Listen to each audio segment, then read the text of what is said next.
Now, Quarry Place is maybe one of the nicest little streets in Shrewsbury. These wonderful Georgian houses. And yet again, I can find no paranormal connection to Quarry Place, although I'm sure there are. But this rather impressive building had in the past been, long past, been a nursing home.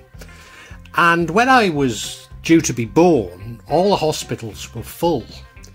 And so I was actually born in this nursing home, on the NHS I might add, and delivered by a nurse Cherry apparently. That's all I know about it.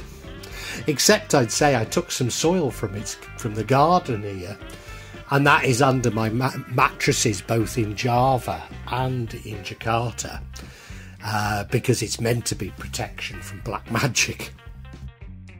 Now this is a school I attended, the Priory Grammar School. Indeed, so did my father. My father was evacuated from Liverpool during the war and attended the Priory, along with Ken Dodd, I might add. And the Priory was established, I thought it was older than this, but it was established in 1910 on the site of the old Augustine Priory near the Welsh Bridge.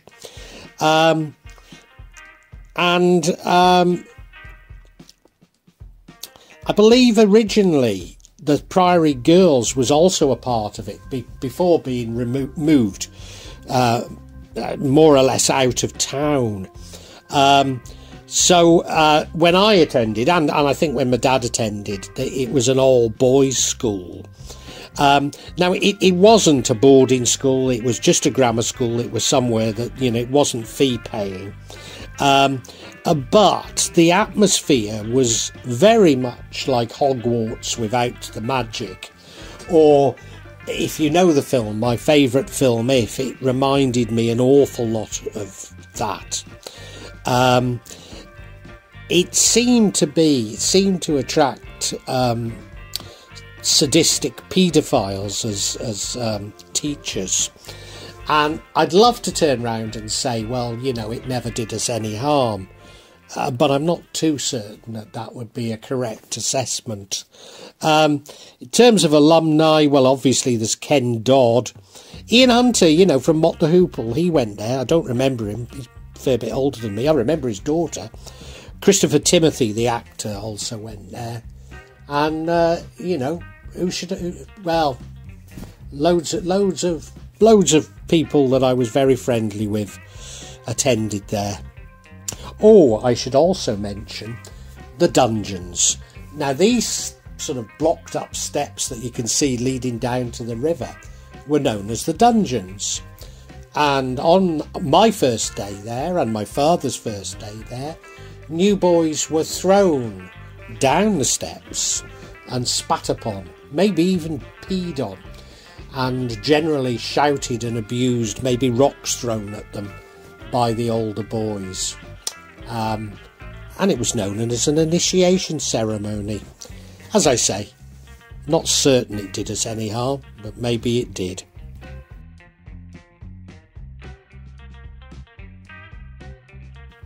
Indulge me, this isn't a particularly interesting clip that I'm showing, but it means something to me. It's where I used to play cricket when I was at the Priory School. We used to walk up Board Hill to play cricket here.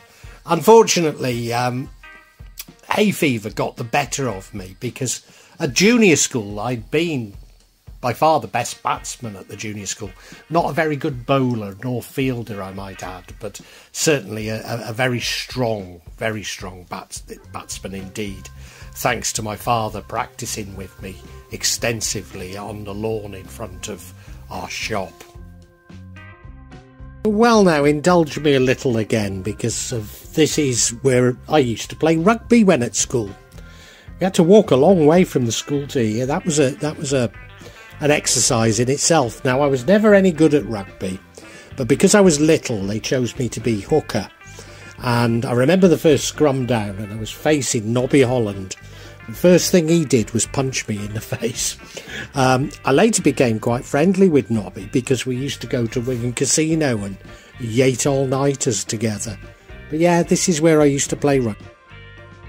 And we used to have a Founders Day when the Priory boys and the Priory girls would get together, and we hardly ever got together because they were a long way apart in Shrewsbury.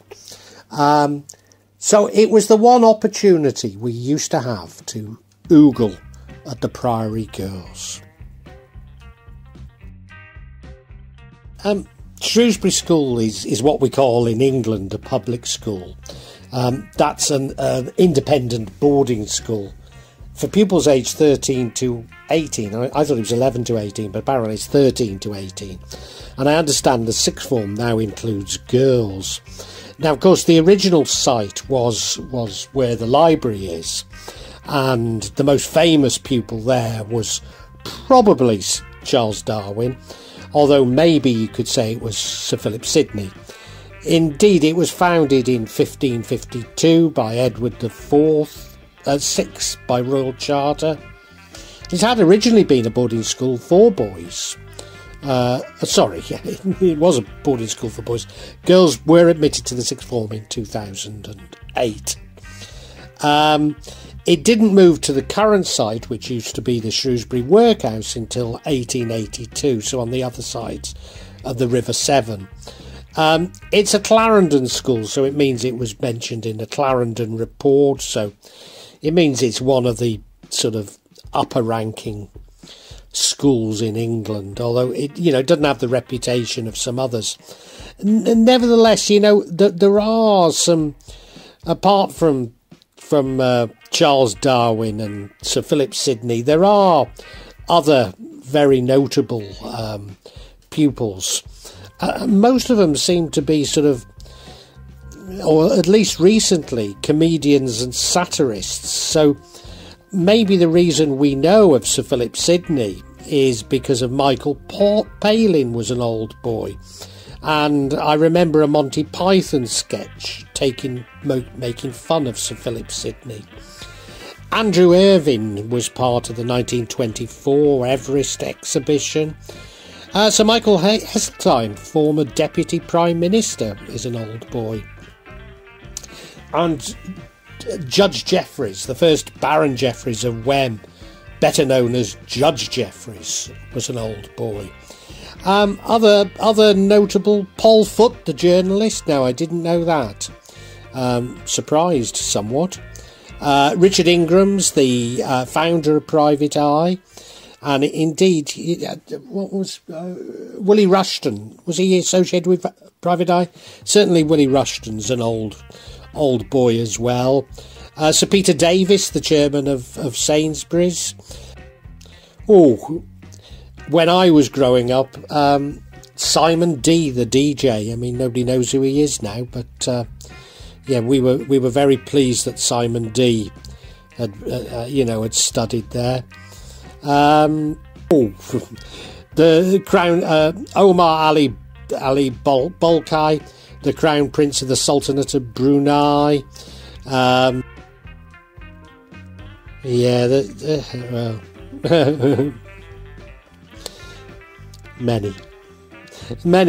minor celebs, I suppose we ought to say. Minor celebs and, minor ambassadors and that type of thing. I think that probably sums the place up. Now, what I would say is that as a young boy, I got a job there, a weekend job as a commis chef. Now, I used to put like 500 pies in and out of the oven and things like that, and I used to make the cricket teas for the boys on a Saturday afternoon, and I'd wheel out these huge urns of tea for them, and I'd always say, loads of bromide in it today, boys. But I had fond memories of working there, yeah.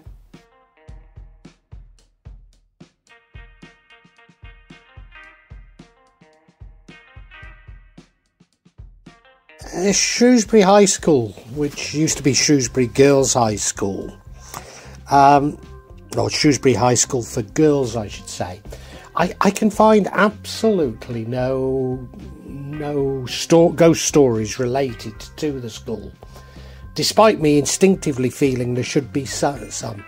Not least as it's almost adjacent to the old ear, nose and throat hospital, which again I can find no ghost stories related to.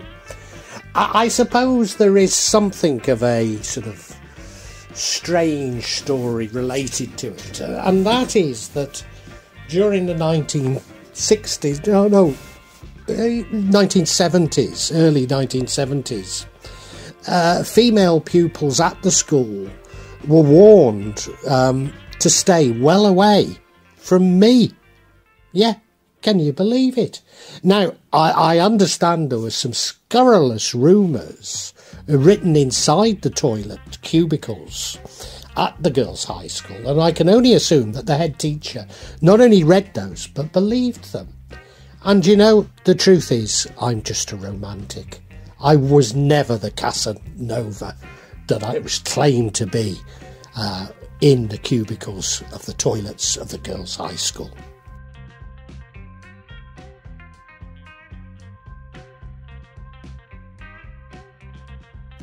Saint Winifred, or the legend of Saint Winifred, is about the Welsh saint Winifred.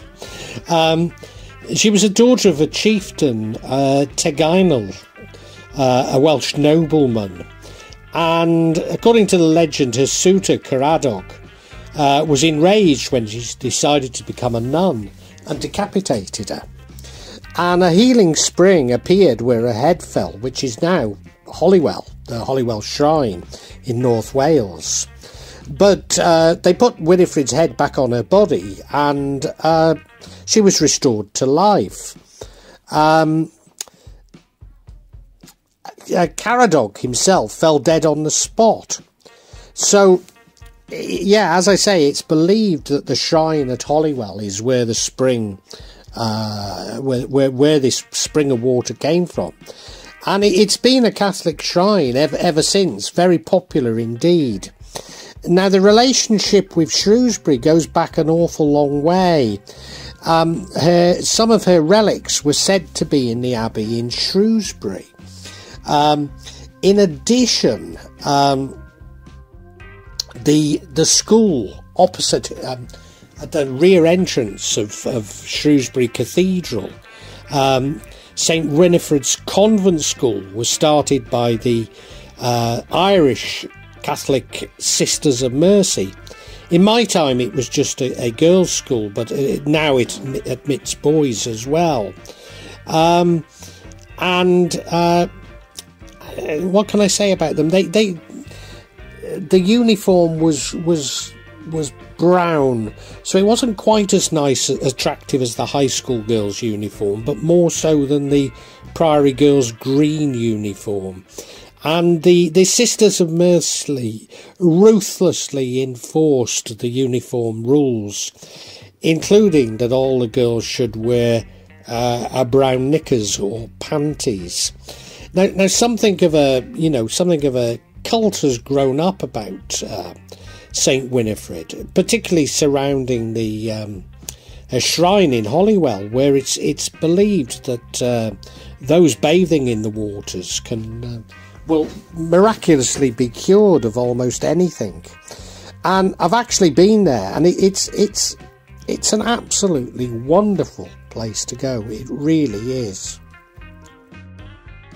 Now, Rowleys House, it's probably the oldest, or one of the oldest houses in Shrewsbury. It was the home of a merchant, a wool merchant named Rowley. In medieval, in Tudor times, Shrewsbury was very rich from the wool trade, particularly from Wales, and so there were a lot of wool merchants. So I knew it as the museum, and I used to go in this museum as a child and frighten myself to death because there'd be all these floorboards would be creaking. I'd be the only person maybe on that floor or for a few floors. And the thing that used to get me the most was these suits of armour. But apparently it is meant to be haunted. A lady in fine period costumes been seen rested on a bed displayed on one of the upstairs. Now, I've never seen her, but she's meant to be there. it seems that maybe it was to do with a lover's tiff or something like that. This wonderful old black and white building is where the Empire Cinema used to be. And my life changed one day in the Empire Cinema. Yeah, there was a trailer on for Shaft, and they played Shaft's theme by Isaac Hayes, and I was completely blown away. Until then, I'd liked Gary Glitter and the Sweet. And I heard this, and I was completely sold on soul music ever since.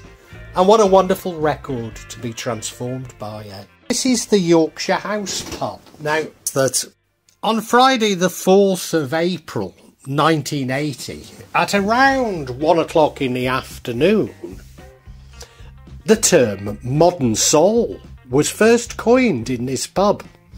You see, I used to go drinking in the Yorkshire House with my soul friends, and we used to run a night that played this sort of modern soul music at the Oak Hotel. And I'd just been to Pep's record shop in Wolverhampton and bought some records.